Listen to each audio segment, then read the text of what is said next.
Vamos finalizar então a nossa conversa? Falar mais um pouquinho sobre políticas públicas de educação. Até agora a gente descobriu algumas coisas bem bacanas, né?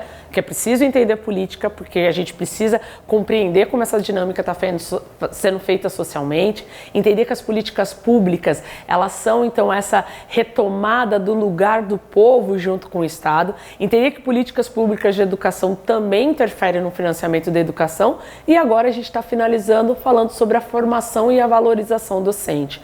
Então a gente precisa entender como essas políticas também podem auxiliar a nossa presença dentro da sala de aula. Pode confirmar a nossa presença dentro da sala de aula, né? Então, a gente vai agora para essa nossa última aula pensar um pouco no nosso lugar. O que tem sido feito? Os últimos documentos de educação pensados para a valorização e também a permanência do professor e formação dentro de sala de aula. Então, quando a gente está falando um pouco do Plano Nacional de Educação, a gente também está falando sobre a valorização e a formação docente. Quais são as necessidades? Eu não sei vocês, mas aí quem decidiu ser professor ou já é professor, está fazendo segunda licenciatura, está fazendo um outro curso aí para a gente poder estar cada vez melhor dentro da faculdade e da nossa sociedade como professor, sabe, né? Estudar é o caminho. Então, essa formação continuada, né? Como a gente vai trabalhar com as questões tecnológicas, como a gente vai trabalhar com inclusão de aluno, como a gente vai trabalhar com a questão de estruturas escolares. Então, a gente precisa estar bem calçado, né? E um dos documentos mais importantes nos últimos 5, 6 anos aí, que a gente tem em vigência é o Plano Nacional de Educação, né? O Plano Nacional de Educação que o que está valendo hoje é o de 2014 a 2024. Então, a gente precisa entender esses planos de educação, os seus contextos políticos, né? Entender que o Plano Nacional de Educação é uma política de Estado. Lembra que eu expliquei para vocês? Política de governo é quando feita só por um determinado tipo de governo. Política de Estado é quando, independente do governo que entrar, partido político, de direita, esquerda, centro, independente, essa política ela tem que ser continuada. Então, diferente do Fundeb, o PNE, o Plano Nacional de Educação, ele é uma política de Estado. A gente destacou algumas metas do PNE, porque na verdade o PNE tem 20 metas, mas para o nosso lugar aqui, nossa discussão, que é a valorização e a formação docente, a gente destacou as metas 15, 16, 17 e 18. Então, quando eu estou lá na meta 15, a meta 15 ela tem como objetivo assegurar que todos os professores e as professoras da educação básica possuam formação específica de nível superior, obtida em curso de licenciatura na área de conhecimento em que atuam. Então, o PNE, lá na meta 15, ele vai assegurar que todo mundo seja formado. Por quê? Porque a gente tem história no Brasil de professores que não têm formação, ou tem aquela formação básica do magistério, o antigo magistério que existia lá na década de 90, até o início ali dos anos 2000. Então, o PNE quer que todos os professores tenham e possam ter essa formação. A meta 16, ela tem como objetivo formar, em nível de pós-graduação, 50% dos professores da educação básica até o último ano de vigência do PNE e garantir todos e a todas os profissionais e as profissionais de educação básica a formação continuada. Ou seja, o PNE quer que até 2024 todos os professores, pelo menos 50% dos professores da educação básica, tenham uma pós-graduação.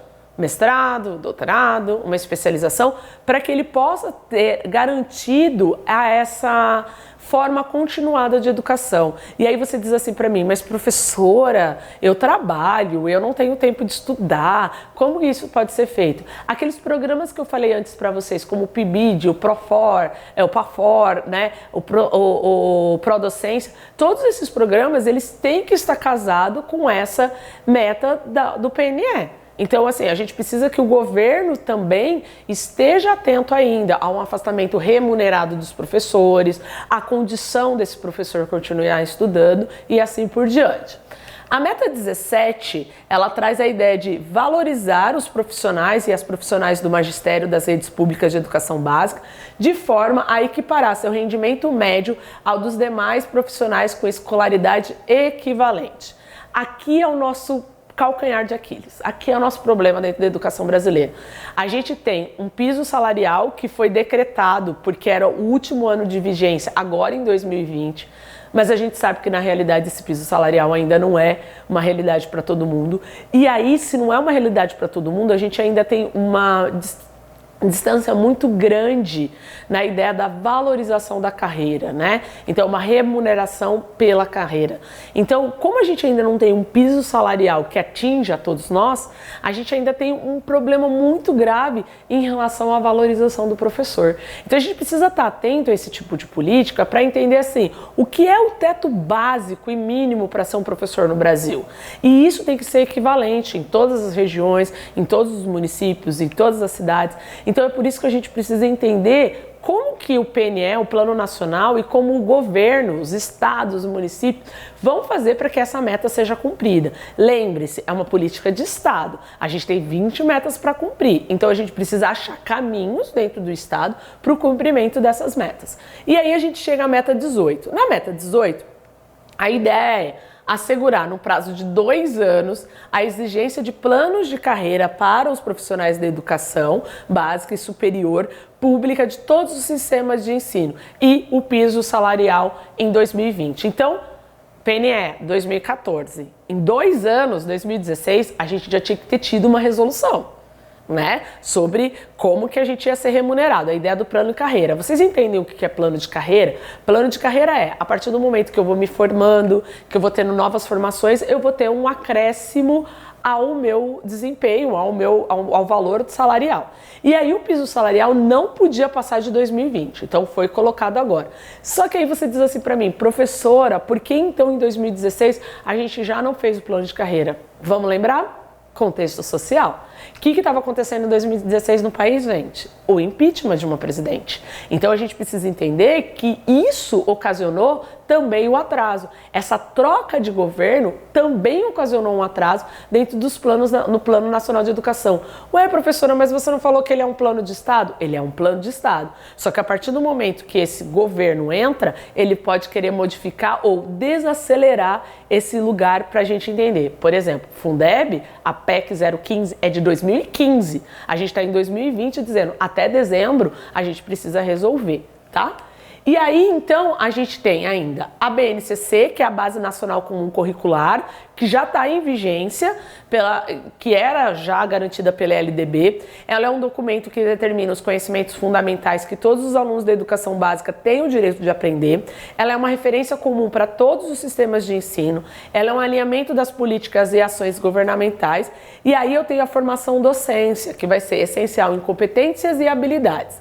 Então, a gente vai ter uma nova configuração disso tudo a partir do governo Michel Temer, que fez a reforma do ensino médio, ainda não totalmente implementada, esse é o ano base dele, que é 2020, a relação entre União, Estado e município e a formação do conhecimento pessoal, prática profissional e engajamento profissional. E aí a ideia, então, da segunda licenciatura.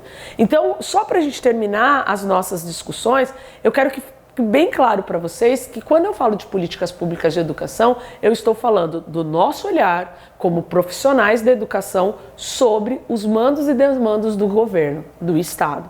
Então a gente precisa entender o que esses mandos e desmandos estão sendo feitos. E aí sim nos posicionarmos como profissionais da educação para uma educação brasileira melhor, de qualidade, cada vez mais laica e gratuita para todos. Muito obrigada.